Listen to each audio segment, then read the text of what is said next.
Hello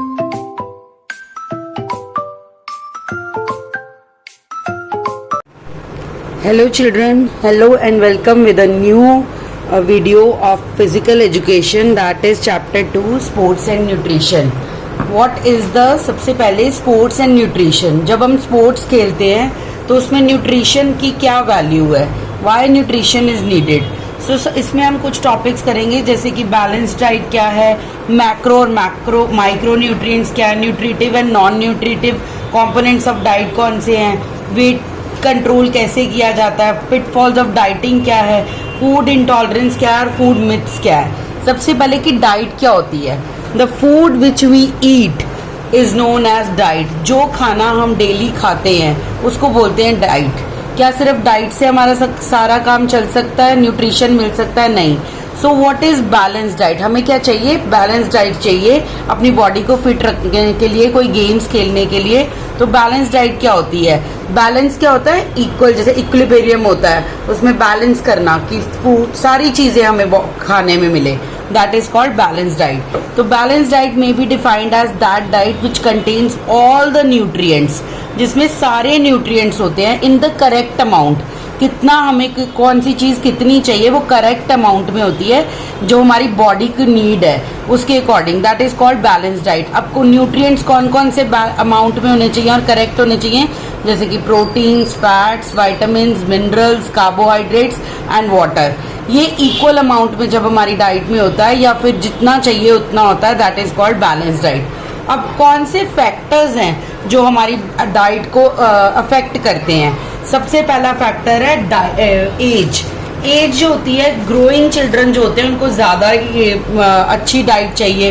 उनको क्या चाहिए? ग्रोइंग एज में प्रोटीन्स चाहिए. और ग्रोन अप पर्सन कुछ क्या चाहिए, क्योंकि उनके जो बॉडी टिश्यूज होते हैं ग्रोइंग चाइल्ड के, वो ग्रो हो रहे होते हैं. और growing children also needs more minerals. Proteins चाहिए, मिनरल्स चाहिए, उनकी बोन्स को ग्रो करने के लिए कैल्शियम चाहिए. तो इन चीज, फॉस्फोरस चाहिए for the formation of bones, ताकि उनकी बोन्स अच्छी हो, उनकी हाइट अच्छी हो, उनकी ग्रोथ अच्छी हो. तो ये बैलेंस सबसे पहला फैक्टर है बैलेंस डाइट का. दूसरा, ऑक्यूपेशन. जो जैसा काम करता है उसको वैसी बैलेंस डाइट चाहिए. अगर कोई पर्सन बहुत ही ज़्यादा हार्ड वर्क करता है, कोई डे लेबरर है या कोई फिजिकल वर्क ज़्यादा करता है, ज़्यादातर लोग आजकल ऑफिसेज में बैठ काम करते हैं, तो उनकी डाइट अलग होगी. और जो हार्ड वर्क करते हैं, हार्ड फिजिकल वर्क करते हैं, उनकी जो बैलेंस डाइट है उसमें ज़्यादा क्या होने चाहिए? कार्ब्स होने चाहिए, कार्बोहाइड्रेट्स उनके ज़्यादा होने चाहिए डाइट में, और फैट्स होने चाहिए. ठीक है. तो स्टेट ऑफ हेल्थ, पर्सन की स्टेट ऑफ हेल्थ कैसी है उस पर भी उसकी डाइट डिपेंड करती है. The person recovering from illness need more proteins. अगर कोई बीमार है तो वो रिकवर कर रहा है, उसको क्या चाहिए? उसको मोर प्रोटीन्स चाहिए, मिनरल्स चाहिए, और क्या चाहिए? वाइटामिन्स चाहिए. तो उसकी डाइट में ऐसी चीज़ें होनी चाहिए. और क्लाइमेट, कैसा क्लाइमेट है? अगर डाइट और क्लाइमेट पे डिपेंड है, जैसे कि if we live in a cold climate we need more quantity of proteins and fat. अगर हम कोल्ड क्लाइमेट में रहते हैं तो मोर प्रोटीन्स एंड फैट चाहिए हमें. और अगर अपने शरीर, बॉडी को वार्म रखने के लिए, और हमें रिच फैट डाइट खानी पड़ेगी. रिच फैट डाइट अगर हम कोल्ड एरियाज में रहते हैं, कोल्ड क्लाइमेट में रहते हैं. और अगर हॉट क्लाइमेट में रहते हैं तो we should take much balance diet which has less fats. तो अगर हम कहीं पे हॉट एरियाज में रहते हैं तो हमें क्या चाहिए? उसके लिए हमें लेस फैट वाली डाइट चाहिए. अंडरस्टूड. Then gender. कौन सा जेंडर है? कोई मेल है, फीमेल है, दोनों की डाइट में अलग अलग डिफ्रेंसिएशन होता है. जैसे मेल जो होते हैं उनको मोर कैलोरीज चाहिए as compare to females, due to psychological needs of the physiological needs of the body. जितनी उनकी फिजिकल नीड्स ज़्यादा होती हैं एज कंपेयर टू फीमेल्स, तो they need more calories. Body build और constitution. The weight also brings difference of the diet, like if somebody is overweight or obese should take fibrous food, whereas slim lean person need more protein and fat food. अगर कोई fat person है, OBCs है, जिसको OBCs भी बोलते हैं, तो उसको कौन सा खाना चाहिए? उसको फाइबर, वो बहुत ज़्यादा फाइबर वाला खाना चाहिए. और अगर कोई स्लिम है या लीन है तो उसको क्या चाहिए, मोर प्रोटीन और फैट्स चाहिए। अंडरस्टूड। और अगर प्रेग्नेंट और फीडिंग मदर्स हैं जो बेबीज को फीड करती हैं, उनको एक्स्ट्रा डाइट चाहिए, उनको कार्ब्स भी चाहिए, उनको प्रोटीन्स भी चाहिए, उनको विटामिन्स भी चाहिए, फैट्स भी चाहिए और मिनरल्स भी चाहिए। तो factors affecting diet are these. Now function importance of balance diet. अब ये बैलेंस डाइट हमारे लिए क्या करती है। सबसे पहले तो डिजीज प्रिवेंशन का काम किया जाता है। डिजीज जो होते हैं, अगर हमारी डाइट अच्छी है तो हमें जल्दी से कोई बीमारी कैच नहीं करेगी, हमारे न्यूट्रिशन नीड्स को कम पूरा करेगी। अगर हमारी डाइट बैलेंस्ड है तो जितने न्यूट्रिशन हमें चाहिए वो हमें मिल जाएंगे। जैसे कि अगर हम ग्रेन्स खा रहे हैं, फ्रूट्स खा रहे हैं, मिल्क पी रहे हैं और डेयरी प्रोडक्ट्स खा रहे हैं, वेजिटेबल्स खा रहे हैं, हेल्दी फूड कंटेन, इनमें क्या होगा, सारा कुछ मल्टी वाइटामिन होंगे जो हमारी बॉडी को हेल्दी रखेंगे। आगे वेट कंट्रोल में भी हेल्प करती है हमारी बैलेंस डाइट। अगर हम if we are under weight, eating a balanced diet can help us to gain weight, and if we are overweight then also eating a balanced diet help us to lose weight. Immune system health, हमारी immune system की जो health है उसको भी balance diet ठीक करती है, हमें इम्यूनिटी देती है। अगर हमारी बॉडी में विटामिन ई जो है वो कंट्रीब्यूट करता है, कौन सा, विटामिन ई, वो कंट्रीब्यूट करता है to the production of antibodies. Antibiotics, अगर बीमार होते तो हम एंटीबायोटिक्स खाते हैं ना, तो उसका काम कौन करता है, विटामिन ई। अगर हमारा विटामिन इंटेक ठीक है, विटामिन सी इंटेक ठीक है, तो हमारी बॉडी जल्दी बीमार नहीं होंगे हम। हमारे जो है लिम्फेटिक सिस्टम, हमारा विटामिन डी अच्छा है तो हम हेल्दी रहेंगे, हमारा इम्यून सिस्टम वर्क करेगा। प्रॉपर स्लीप, अगर हम अच्छे से सोते हैं तो eating a balanced diet enable us not only to sleep better but to without use of sleeping pills but also feel more rested when we wake up. जब हम उठते हैं तो हमें बहुत रेस्टेड फील करते हैं और जब हम प्रॉपर स्लीप लेते हैं। मेंटल हेल्थ के लिए भी बैलेंस डाइट बहुत इंपॉर्टेंट है, because if we eat a diet which has whole grains, fish, fruit, vegetables, beans, seeds, help one stay in a good mental health. From a study, it has been found that middle-aged women who are healthy diet were about 40% more likely to live longer without mental problems than women who are less healthy diet. जिनकी healthy diet होती है वो जो है 40% better life lead करते हैं, illness free life lead करते हैं एज कम्पेयर टू जिनकी खाना बैलेंस नहीं होता। क्वालिटी ऑफ लाइफ, अच्छी क्वालिटी ऑफ लाइफ हम स्पेंड करते हैं, accomplish more in less time feel करते हैं, जल्दी ठीक हो जाते हैं, मोर एनर्जेटिक फील करते हैं, हमारे मेडिकल बिल्स कम हो जाते हैं। That is the foundation of good health and well being. So the next topic is meaning of nutrition.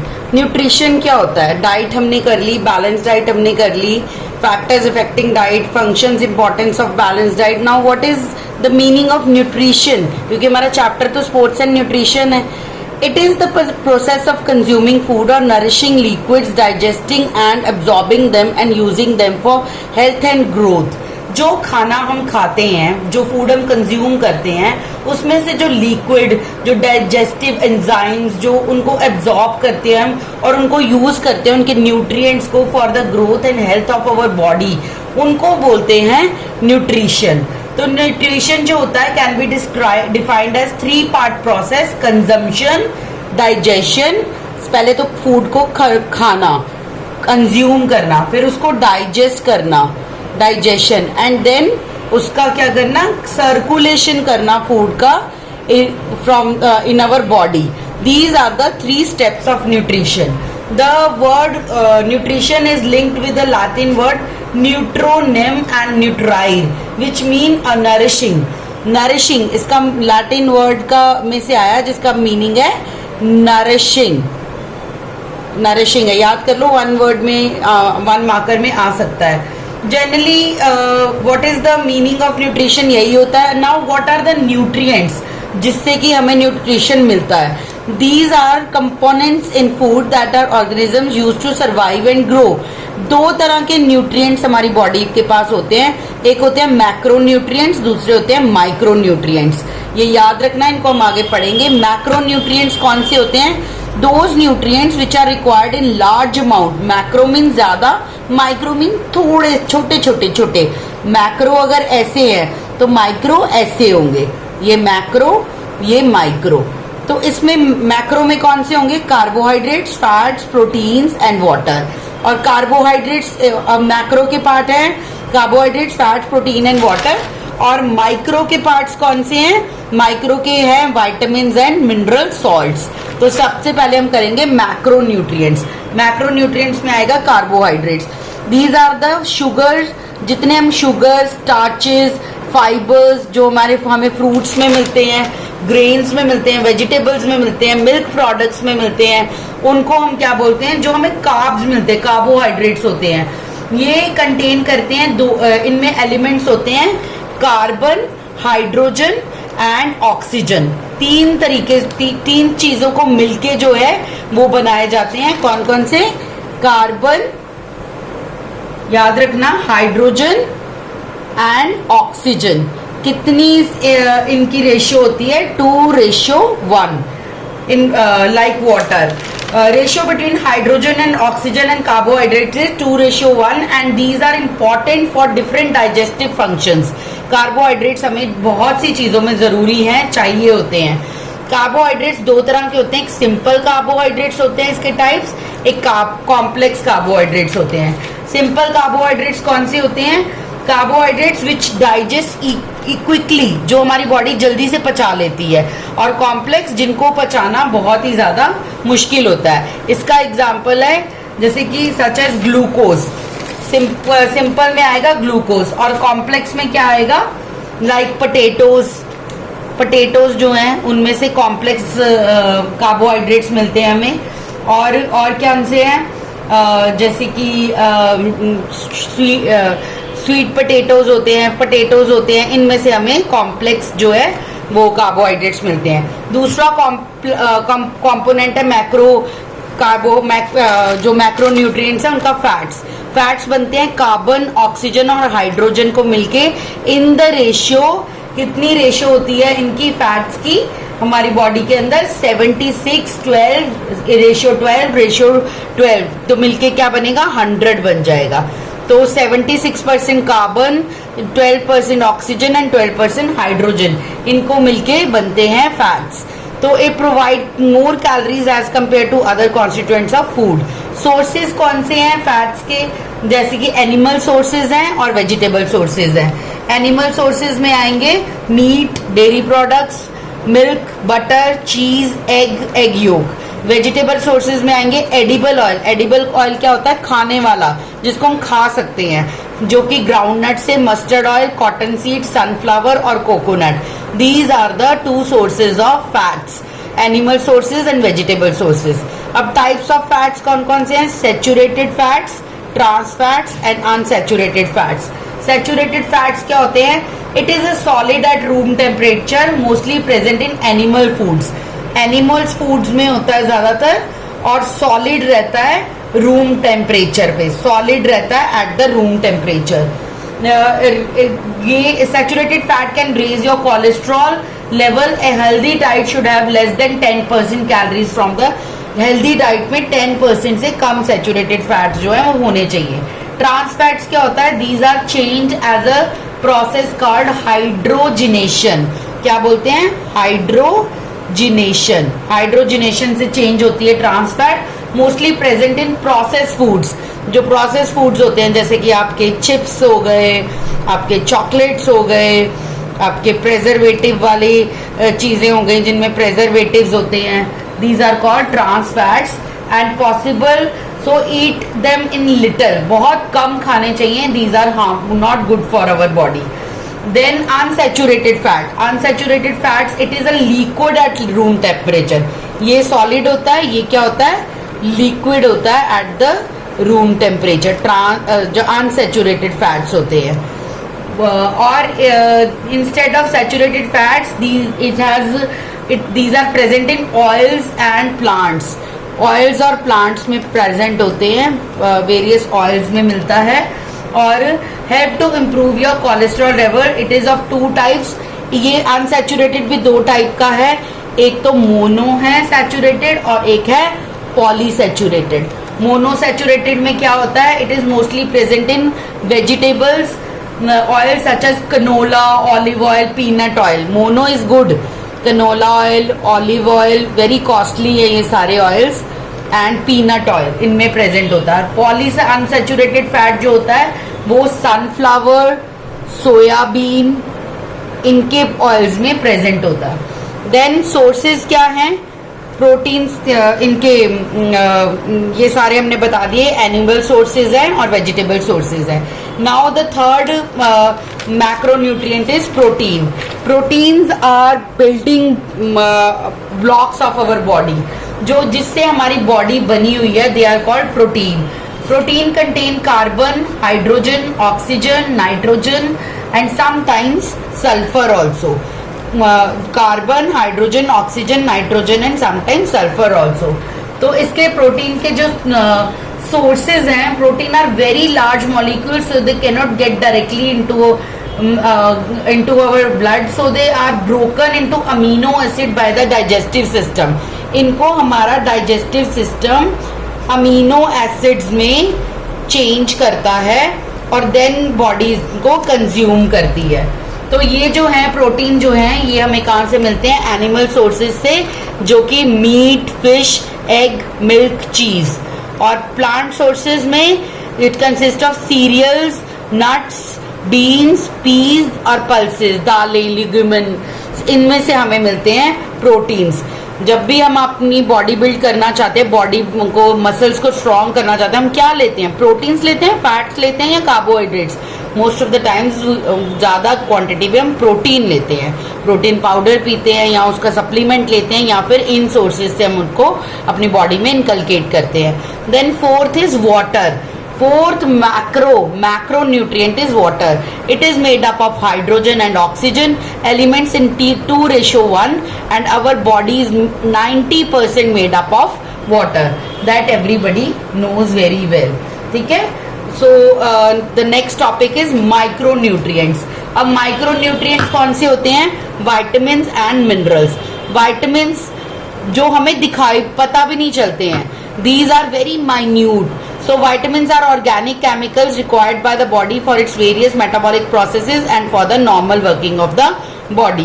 कौन कौन से vitamins होते हैं जो हमारे माइक्रोन्यूट्रिएंट्स में आते हैं? विटामिन ए, vitamin D, vitamin E, vitamin के। बट दे आर फैट इनके दो टाइप्स हैं, fat soluble vitamins and water soluble vitamins. तो फैट सॉल्युबल कौन से हैं? विटामिन डी, ई, के एंड ए। और वाटर सॉल्युबल कौन से विटामिन हैं? Vitamin B complex and C. B complex में बहुत सी चीजें आएंगी। बी कॉम्प्लेक्स में आएगा विटामिन B1, आप देखो B1 आएगा, B2 आएगा, B3 आएगा, B6 आएगा, B9 आएगा, B7 आएगा एंड B12 आएगा। आजकल मैक्सिमम लोगों को B12 की कमी होती है, विटामिन B12 कम है, विटामिन B12 कम है। तो ये जो सारे हैं ये है वाटर सॉल्युबल विटामिन्स, जो कि किस कैटेगरी में आते हैं? ये विटामिन बी कॉम्प्लेक्स और विटामिन सी जो है वो भी है। These are water soluble vitamins. So पहले हम करेंगे कि मिनरल सॉल्ट्स भी जो है वो माइक्रोन्यूट्रिएंट है। ये बड़ा टॉपिक है विटामिन्स का, जिसमें कि हम फैट सॉल्युबल और वाटर सॉल्युबल करेंगे। और मिनरल सॉल्ट्स में क्या आएगा? Minerals are required for formation of hormones, maintenance of heart beat, transmission of nerve impulses etcetera. So the types of macro minerals जो है वो है sodium, calcium, phosphorus, magnesium, potassium and sulphur. Micro minerals कौन से हैं? जो minerals हैं उनके भी दो पार्ट है, एक है मैक्रो मिनरल्स और दूसरा है माइक्रो मिनरल्स। माइक्रो में copper, iodine, chromium, cobalt and iron. So vitamin B complex है उसको हम थोड़ा सा करेंगे डिटेल में। विटामिन बी कॉम्प्लेक्स, इसके अंदर आएंगे I can show you vitamin B complex में क्या क्या आएगा। विटामिन बी कॉम्प्लेक्स में आएगा विटामिन B1, जिसका अलग दूसरा नाम है थियामिन। इसको क्या बोलते हैं? थियामिन। ये आएगा कि what is the other name of vitamin B1। Vitamin B1 जो होता है वो इसकी कमी की वजह से हमारी बॉडी में very headache, sleeplessness, muscle weakness और कॉन्स्टिपेशन हो जाता है। और B2 कौन सा है? राइबोफ्लेविन।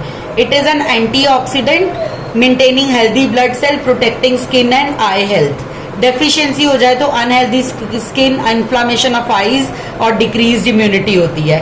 विटामिन B3 को क्या बोलते हैं? Pantothenic acid. It is helpful in the growth of body, deficiency causing greying of hair, बाल सफेद होने लगते हैं। Vitamin B5 is nicotinamide. It is helpful in body weight maintenance and causes pellagra नाम की एक बीमारी हो जाती है। Vitamin B6 it keeps our skin healthy and helps in the formation of hemoglobin. Hemoglobin is red blood cells. Vitamin B7 का दूसरा नाम है biotin. It is used for causes muscle strain, impaired growth, depression, etc. B9 is folic acid and its deficiency cause leukocytes.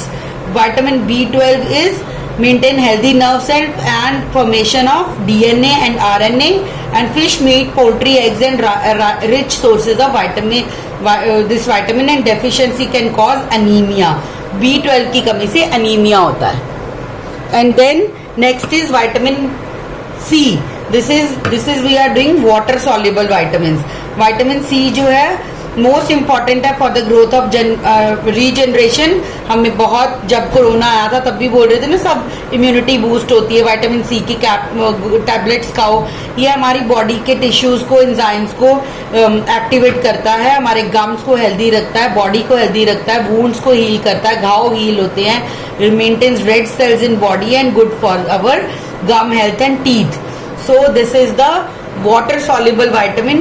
And fat soluble vitamins, as you know, vitamin A, vitamin D, vitamin E and vitamin K.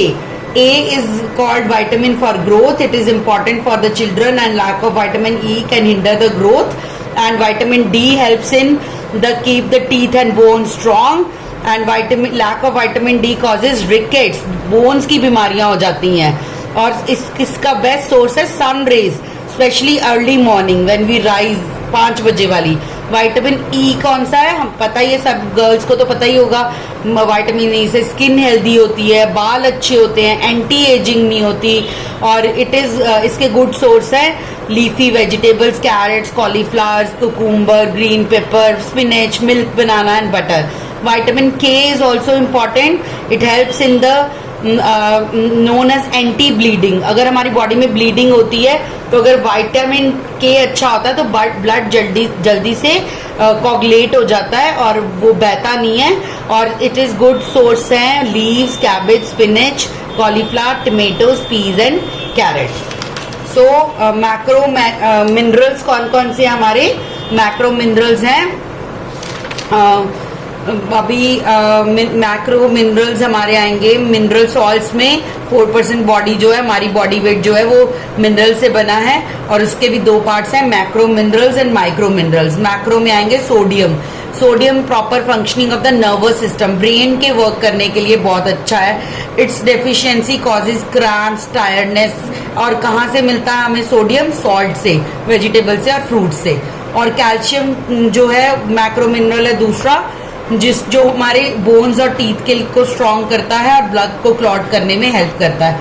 Phosphorus formation of the tissues and cell के लिए अच्छा है, और अगर इसकी कमी हो जाए तो वीक बोन्स हो जाते हैं। और सोर्सेज है egg yolk, potato, almonds, nuts, wheat, milk.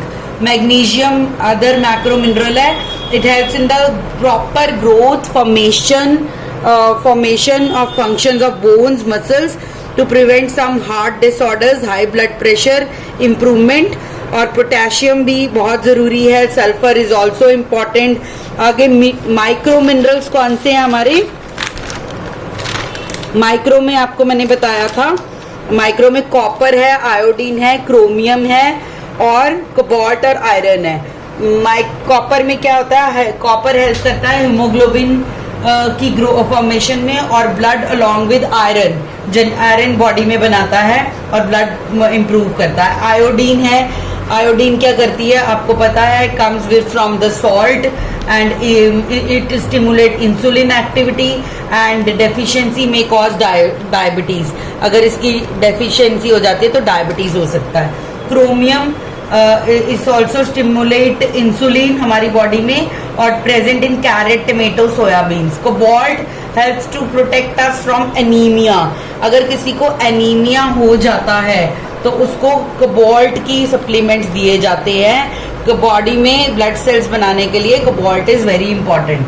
Iron, iron is the main salt which helps to constitute blood and helps to produce hemoglobin, acts as a oxygen carrier to the lungs, and lack of iron causes anemia.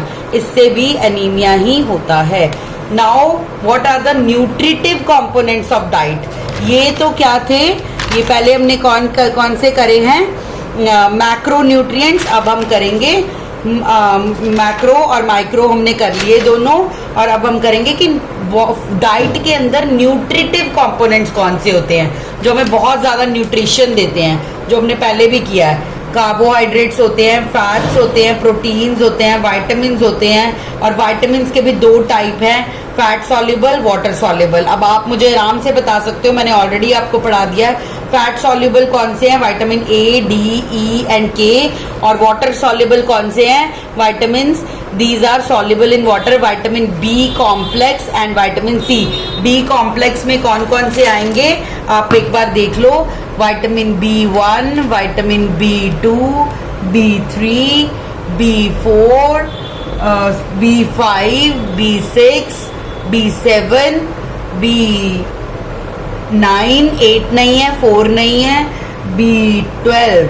These are the vitamin B complex के जो सब parts हैं। इनके अलग अलग नाम भी हैं। B1 का थियामिन, B2 का राइबोफ्लाविन, B3 का पेंटोनिक, B5 का नाइकोटिनामाइड, B6 का हीमोग्लोबिन से कनेक्शन है, B7 का बायोटीन, B9 का फॉलिक एसिड, और B12 को B12 भी कहते हैं।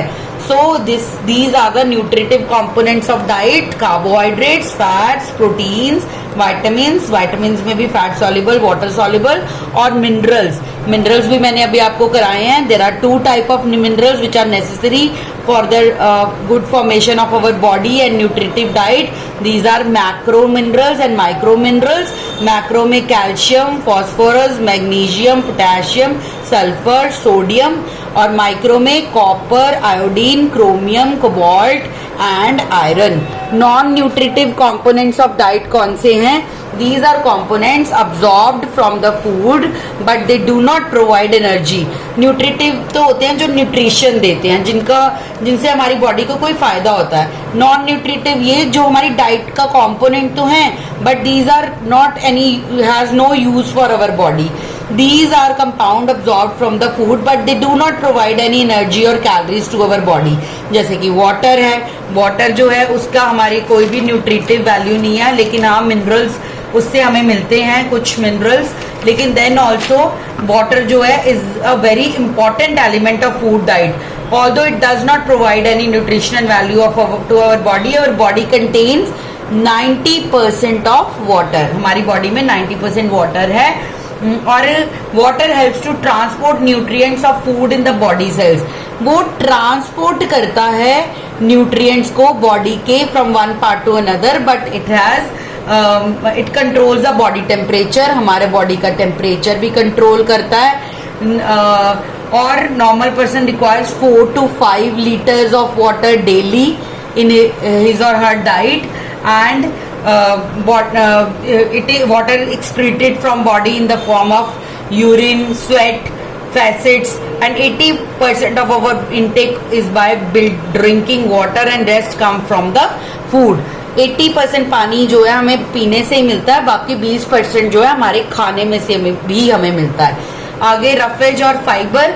रफेज और फाइबर जो होता है, these are non nutritive value but dietary fibres और roughage is the indigestible portion of our food. जैसे कभी किसी को कॉन्स्टिपेशन हो जाती है तो बोलते हैं ना फाइबर वाला खाना खाओ, रफेज वाला खाना खाओ, क्योंकि वो क्या होता है, जैसे हमने सेब खाया उसका सारा एंजाइम्स तो बॉडी ने ले लिए, उससे न्यूट्रिटिव कंपोनेंट्स ले लिए, मिनरल्स, विटामिन जो भी चाहिए था, लेकिन जो उसका रफेज बच जाता है that helps us to excrete the waste from our body, easily excrete the, हमारे इंटेस्टाइन को क्लियर करने में हेल्प होता है। Its main function is to add bulk to the diet which is turn helps in the digestion process and healthy function of our bowel system. Bowels होते हैं हमारे large intestine, large small intestine, उनको clear करने में helpful होता है। Then insoluble fibre होते हैं, सॉल्युबल फाइबर होते हैं। सॉल्युबल में जो होते हैं जो डिसॉल्व हो जाते हैं वाटर में, और इनसॉल्युबल जो वाटर में डिसॉल्व नहीं होते।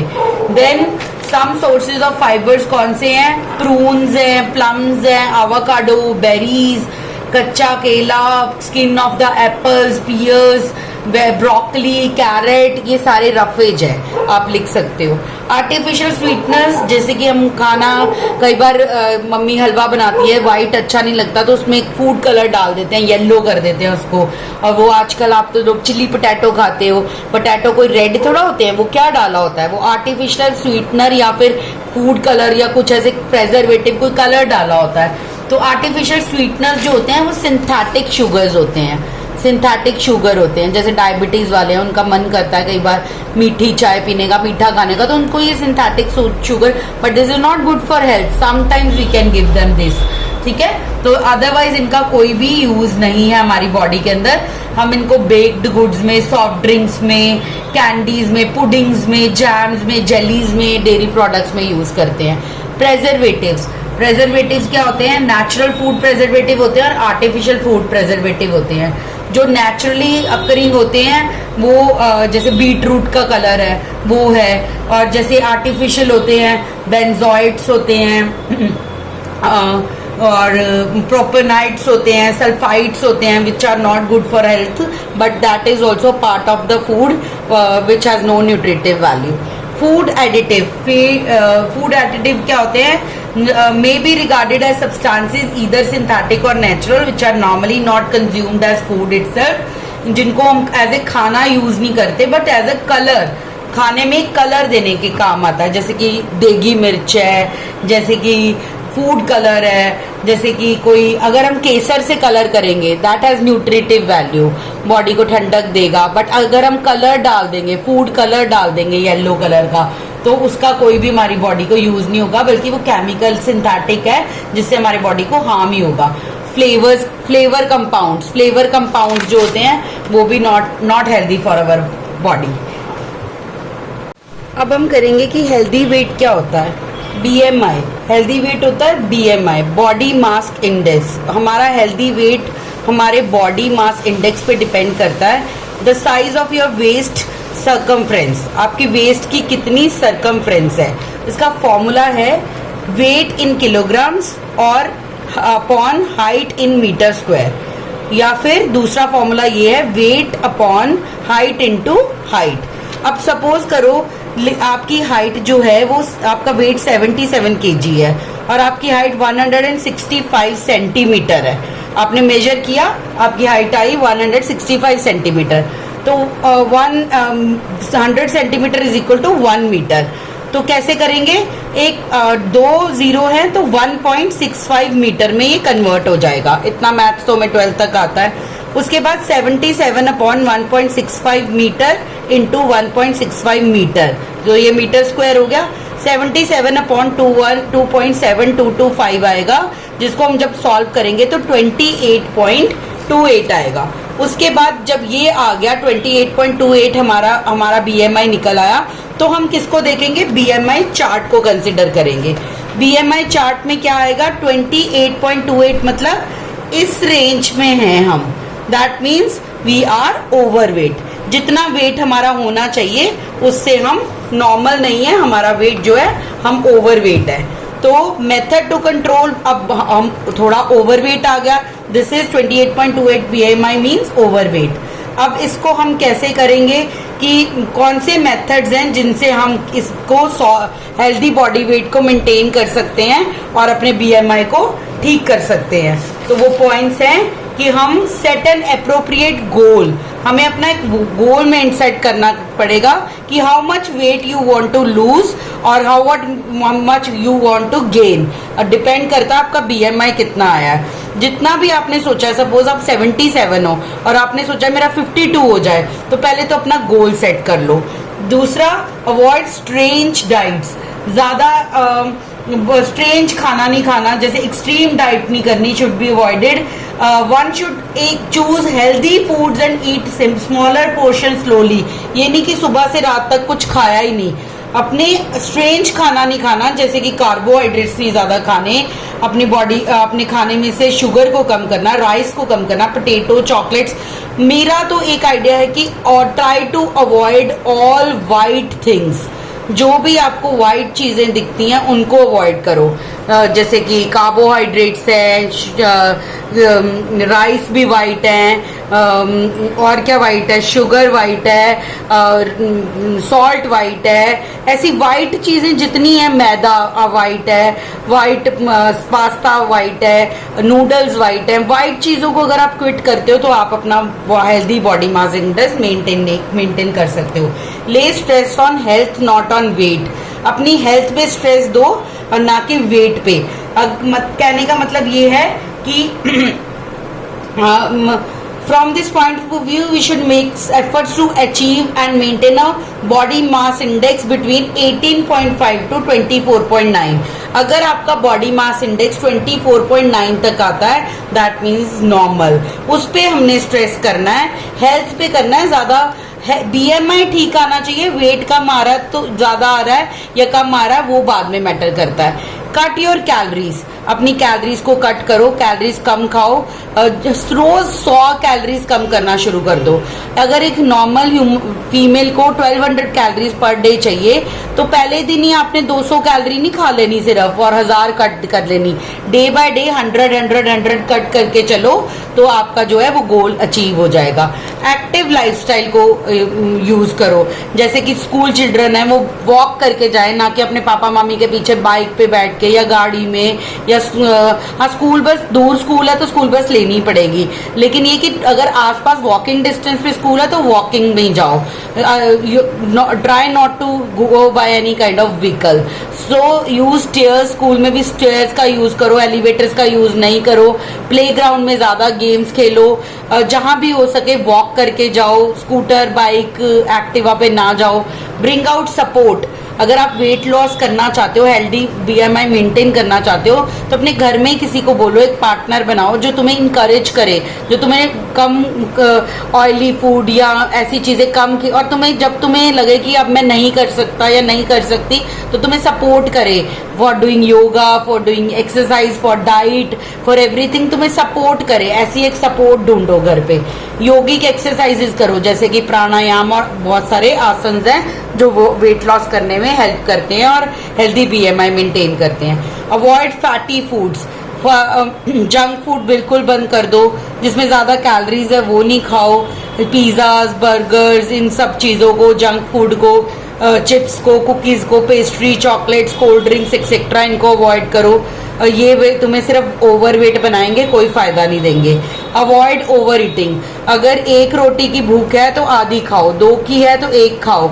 अगर तुम्हारी बॉडी को 2000 कैलोरीज चाहिए and you are taking 2100 calories, that means 100 calories you are accumulating daily as a fat. वो 100 कैलोरी कुछ नहीं कर रही, वो बस फैट में बदल रही है। तो ऐसे खाने को अवॉइड करो। 2000 कैलोरी चाहिए तो 1800 खाओ, 1800 चाहिए तो 1500 खाओ, ऐसे कम खाओ ताकि आपका हेल्दी बॉडी में वेट बने। डू नॉट स्किप मील्स, हम ये नहीं कह रहे कि आप अपने मील्स को स्किप करो, ब्रेकफास्ट करो, लंच करो, डिनर 6 o'clock से पहले कर लो, थोड़ा बहुत हल्का फुल्का। तो स्किपिंग मील से क्या होगा, भूख बढ़ेगी।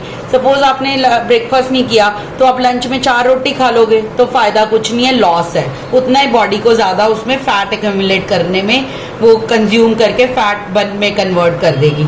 रेगुलर एक्सरसाइजेज और फिजिकल एक्सरसाइजेज करो, ये नहीं कि आज करी और कल नहीं करी। Balancing the intake of calories, calories भी बॉडी के लिए जरूरी है, लेकिन उनको खाओ, लेकिन फिर बाद में खर्च भी करो। अगर सपोज तुमने कुछ मीठा खा लिया, मन कर रहा है, तो उसके बाद थोड़ा 40 मिनट्स की वॉक कर लो, तो उससे क्या होगा, आपकी कैलोरीज जो है इनटेक तो ही, उनका एक्सपेंडिचर भी हो जाएगा। ये सारी चीजें डाइटिंग तो हमने बोल रहे हैं आपको, लेकिन इसके पिटफॉल्स भी हैं। पिटफॉल्स मतलब डीमेरिट्स, डाइटिंग करने के डीमेरिट्स भी हैं, बुराइयां भी हैं, इसके बैकड्रॉप्स भी हैं। It is not good for health actually ज्यादा dieting.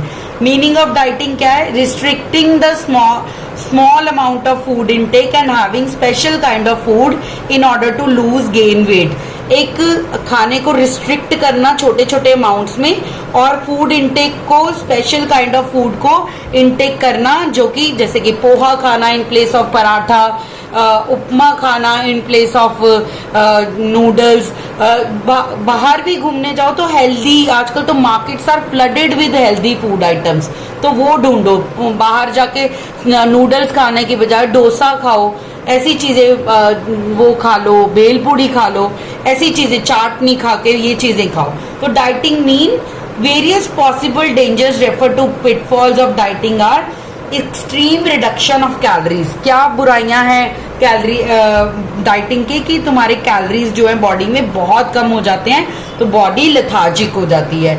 Restriction on some nutrients, बहुत से न्यूट्रिएंट्स जो हैं वो हमारी बॉडी के अंदर जो है वो कम हो जाते हैं। तो डाइटिंग नहीं करेंगे, डाइटिंग करेंगे, खाना नहीं खाएंगे, तो हमारी बॉडी के अंदर बहुत सारे न्यूट्रिएंट्स जो है वो उनकी कमी हो जाएगी, जिससे कि हमारी हेल्थ इफेक्ट होगी।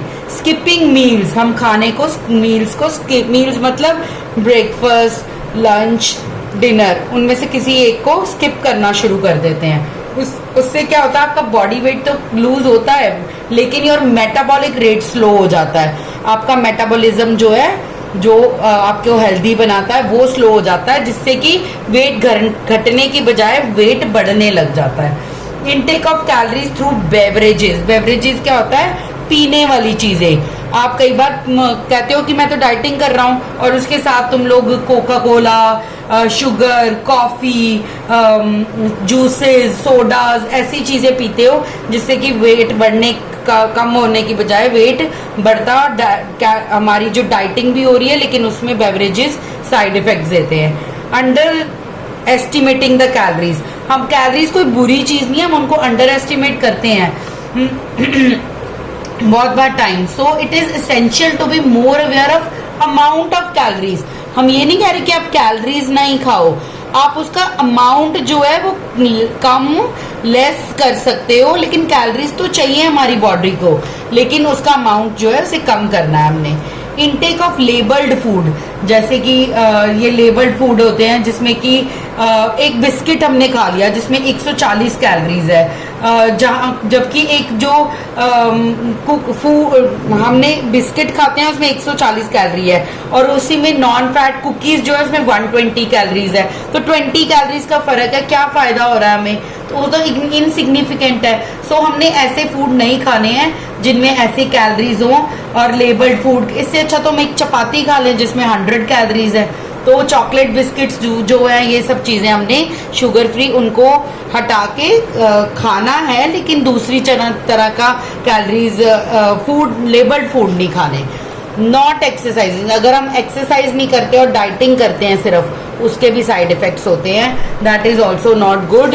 एक्सरसाइज इज नेसेसरी, खाना खाओ, बॉडी को न्यूट्रिएंट्स तो चाहिए ना, तो न्यूट्रिशन को पूरा करने के लिए हमें खाना खाना पड़ेगा, लेकिन साथ साथ हम एक्सरसाइज भी करेंगे। अगर हम नॉट एक्सरसाइज नहीं करेंगे तो वो हमें डिमेरिट देगा डाइटिंग की।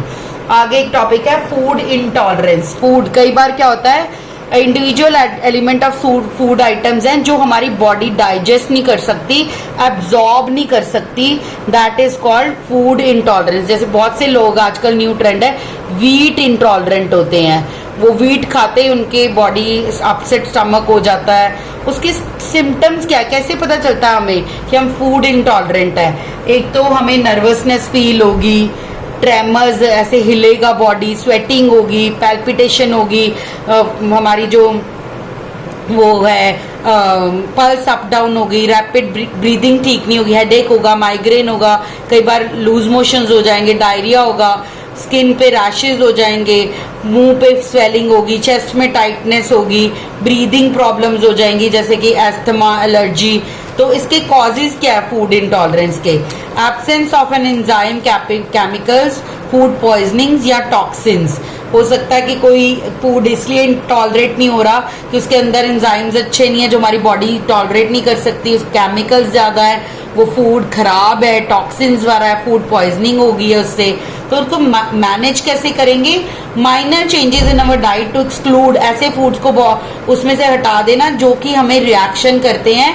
वो person with food intolerance should seek expert medical and dietitian help कि मुझे कौन सा फूड इंटॉलरेंट हो रहा है, वो मुझे खाना चाहिए नहीं खाना चाहिए, और उसके सब्सटीट्यूट्स क्या है, उसकी जगह मैं क्या खा सकता हूँ। That is called food intolerance. So that is all about this chapter. If you have any query, you can DM me, you can give me a comment, and please beta, I know you people are viewing my channel, you are viewing my, I have lot of viewers, so please subscribe also. It is important if you want to motivate me to make more and more chapters like this and make you understand and try to get good marks for you, pray for you. Please subscribe my channel, do share and like. Thank you for watching.